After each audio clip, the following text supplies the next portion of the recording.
Jangan tonton cerita ini kalau kamu tidak siap menangis. Ini bukan sekadar kisah biasa. Ini tentang seorang anak yatim piatu yang dibuang di pantai selatan. Tubuh mungilnya terpinggirkan di tengah ombak, hampir tak bernyawa. Hingga sosok misterius, Nyi Roro Kidul, muncul dan menyelamatkannya. Siapkan hati kalian dan tonton sampai habis. Fikri adalah seorang anak yatim piatu berusia 10 tahun yang sejak kecil diasuh oleh sepasang suami istri miskin yang hidup dalam kesederhanaan dan keterbatasan. Ibu angkatnya, Bu Siti, adalah wanita yang sabar, setiap hari mencari kerang dan rumput laut untuk dijual di pasar agar bisa menyambung hidup. Sedangkan ayah angkatnya, Pak Arman, seorang nelayan yang setiap hari berlayar dengan perahu tua yang sudah lapuk termakan waktu. Meski hidup penuh kekurangan, kasih sayang yang mereka berikan kepada Fikri tulus tanpa setengah hati. Mereka memperlakukannya seperti darah daging sendiri. Fikri pun tumbuh menjadi anak yang manis, penuh pengertian, dan selalu ceria.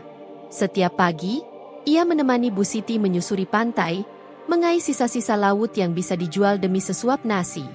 Saat sore datang, Fikri menunggu Pak Arman di dermaga kecil, menyambutnya dengan senyum walau sering yang pulang hanyalah sosok lelah tanpa hasil tangkapan.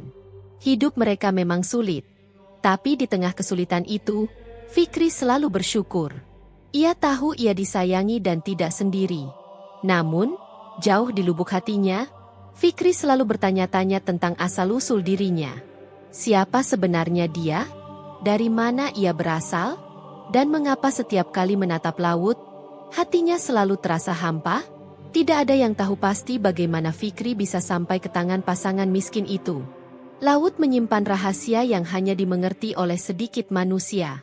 Pada suatu malam gelap tanpa bintang, saat angin bertiup kencang dan ombak bergulung tinggi penuh kemarahan, sepasang suami istri berdiri di tepi tebing pantai selatan. Mereka memeluk sesuatu, seorang bayi mungil yang menangis, suaranya hampir tenggelam oleh deru angin dan debur ombak. Namun tangis itu tak menggugah hati mereka. Dengan tangan gemetar, sang pria mencium kening bayi itu lalu melepaskannya ke lautan. Tubuh kecil itu terombang-ambing di antara gelombang dingin dan kesunyian.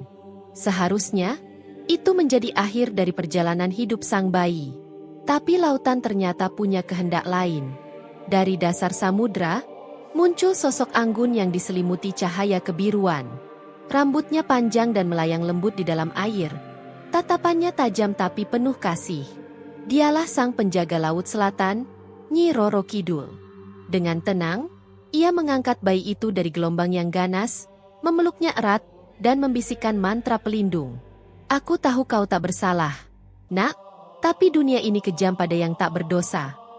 Tak lama setelah itu, Nyi Roro Kidul berdiri di tengah malam, tak jauh dari sebuah gubuk kecil di pinggir pantai. Di dalam gubuk itu tinggal pasangan sederhana, Bu Siti dan Pak Arman, yang sudah lama menikah namun belum dikaruniai anak. Malam itu, Bu Siti terbangun oleh suara tangisan di depan rumah. Saat membuka pintu, ia terkejut melihat seorang bayi mungil terbaring dalam keranjang rotan, dibalut kain basah, dengan liontin kerang menggantung di lehernya. Tak ada seorang pun di sekitar, hanya angin laut yang membawa aroma garam. Tanpa ragu, Bu Siti menggendong bayi itu masuk ke dalam rumah. Ayah, lihat ini. Tuhan mengirimkan kita anak, bisik Bu Siti lirih. Pak Arman yang masih mengantuk hanya terdiam, menatap bayi itu lama. Akhirnya ia mengangguk pelan. Kalau dia memang titipan Tuhan, kita akan rawat dia sepenuh hati. Malam itu menjadi awal dari segalanya. Keesokan harinya, warga desa dikejutkan oleh kabar duka. Di sebuah tikungan curam tak jauh dari jalan menuju pantai, ditemukan motor bebek yang ringsek parah. Di dekatnya, tergeletak dua jasad tanpa identitas, seorang pria dan seorang wanita. Wajah mereka rusak akibat benturan, pakaian basah dan penuh pasir. Orang-orang menduga mereka baru kembali dari laut, mungkin dari pantai semalam. Motor itu masih menyala saat ditemukan, tapi tak ada barang bawaan apapun. Tak ada yang mengenali mereka, dan asal-usul mereka tetap misteri. Bisik-bisik mulai terdengar bahwa mungkin merekalah pasangan yang membuang bayi itu di pantai. Meski tak pernah ada kepastian, Bu Siti dan Pak Arman semakin yakin bahwa bayi yang mereka temukan adalah titipan alam. Tanpa ragu, Mereka merawat anak itu layaknya darah daging sendiri. Mereka memberinya nama sederhana, namun penuh harapan, Fikri. Nama yang lahir dari doa agar anak itu tetap berharap dan berbahagia meski dunia pernah bersikap kejam padanya. Hari demi hari berlalu. Fikri tumbuh menjadi anak yang rajin dan penyayang. Meski usianya baru 10 tahun, hatinya sudah begitu dewasa. Ia tahu, orang tua angkatnya tak punya harta melimpah. Tapi cinta dan perhatian yang mereka berikan jauh lebih berharga dari apapun di dunia ini. Setiap pagi, Fikri setia menemani Bu Siti mencari kerang dan rumput laut di sepanjang bibir pantai. Saat ombak sedang bersahabat dan laut tenang, ia juga ikut bersama Pak Arman menuju tengah samudra dengan perahu kecil mereka. Bersama, mereka mengangkat jaring-jaring penuh ikan kecil yang kelak akan dijual di pasar. Meski hidup sederhana dan penuh keterbatasan, Fikri tak pernah mengeluh. Senyum manis selalu menghiasi wajahnya. Sesekali matanya menatap lautan dengan tatapan yang seakan menunggu sesuatu yang bahkan dirinya sendiri belum mengerti. Suatu hari, ketika sedang mengais kerang di pasir yang basah, Fikri merasakan ada yang memperhatikannya. Ia menoleh, dan di sana berdiri sosok perempuan yang belum pernah ia lihat sebelumnya. Mengenakan pakaian hijau zamrud berkilau terkena sinar matahari, dengan selendang panjang yang tertiup angin laut dan mahkota emas kecil berpendar lembut di kepalanya. Wajahnya tenang dan anggun, namun matanya menyimpan kedalaman yang seolah mengenal Fikri jauh sebelum pertemuan ini. Fikri tertegun, jantungnya berdegup kencang. Ia melangkah pelan mendekat dan bertanya dengan suara lirih, "Bu, siapa ibu sebenarnya?" Perempuan itu tersenyum lembut, namun sebelum menjawab, angin tiba-tiba bertiup kencang dan ombak bergulung lebih liar dari biasanya. Sosok itu melangkah ringan, seakan tak menyentuh pasir, dan tiba-tiba angin serta debur ombak mereda, seolah alam pun tunduk pada kehadirannya. Ia menatap Fikri penuh kasih, mengangkat tangan dan menyentuh pipi anak kecil itu dengan lembut. "Aku adalah penjaga laut ini," ucapnya dengan suara tenang yang menenangkan. "Akulah yang menyelamatkanmu malam itu, ketika dunia hendak meninggalkanmu." Fikri terdiam, matanya membesar. "Ibu yang menolongku dulu dari laut?" Sang perempuan mengangguk dan tersenyum. "Iya, Fikri. Akulah yang memelukmu pertama kali sebelum kau mengenal siapapun. Aku tahu kau anak yang kuat, dan kau layak mendapatkan cinta, bukan penolakan." Rasa hangat mengalir di dada Fikri, bukan ketakutan. Perempuan asing itu terasa sangat dekat, hingga bibir kecilnya bergetar berkata, "Ibu, bolehkah aku memanggilmu ibu?" Nyi Roro Kidul menunduk lembut, merangkul Fikri. "Tentu, anakku. Aku akan selalu ada, walau tak selalu terlihat olehmu." Sejak hari itu, hampir setiap minggu Fikri diam-diam datang ke pantai, bertemu sosok perempuan berjubah hijau itu. Kadang mereka hanya duduk bersama dalam diam.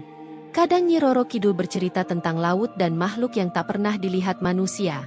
Pulang dari pertemuan itu, hati Fikri selalu tenang, seolah bertemu kembali dengan jiwa yang selama ini hilang.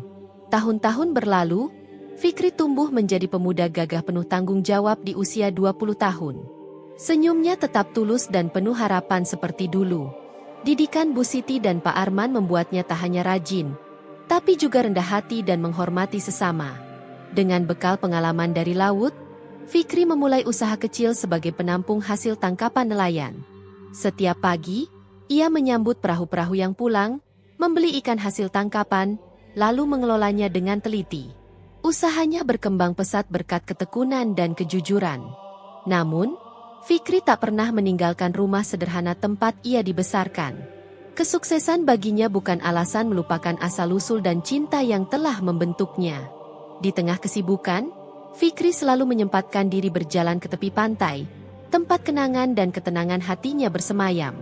Selain kasih sayang Bu Siti dan Pak Arman, ada satu sosok lain yang diam-diam membimbingnya selama ini. Nyi Roro Kidul, sang penjaga laut yang dengan tenang menanamkan keteguhan hati, rasa hormat pada alam, dan kekuatan jiwa.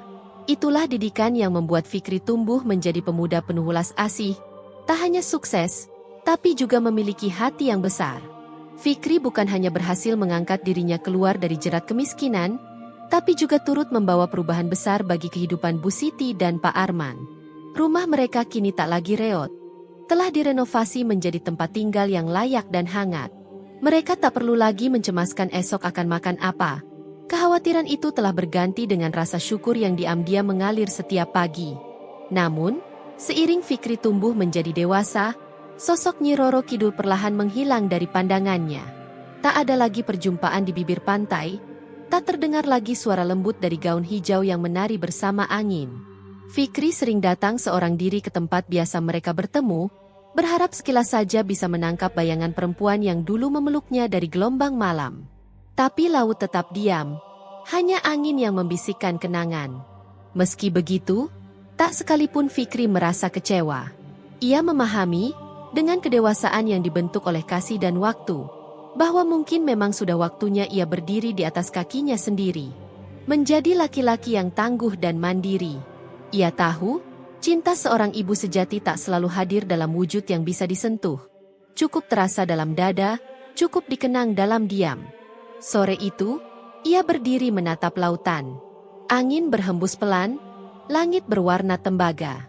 Fikri tersenyum kecil dan berkata dalam hati, "Terima kasih, Ibu. Aku akan baik-baik saja." Cerita Fikri bukan hanya kisah tentang anak yatim piatu yang diselamatkan oleh takdir. Ini adalah kisah tentang cinta yang tak mengenal batas darah dan garis keturunan. Tentang orang-orang yang hadir karena kehendak alam, bukan rencana manusia. Dan tentang bagaimana kasih sayang yang tulus dapat membentuk jiwa, menguatkan langkah, dan menumbuhkan seseorang menjadi pribadi yang membanggakan. Terima kasih telah menonton. Dan jangan lupa untuk mendukung saluran ini dengan menekan tombol subscribe, like dan share video ini. Agar semakin banyak orang yang bisa menikmati cerita-cerita menarik lainnya. Sampai jumpa di cerita berikutnya.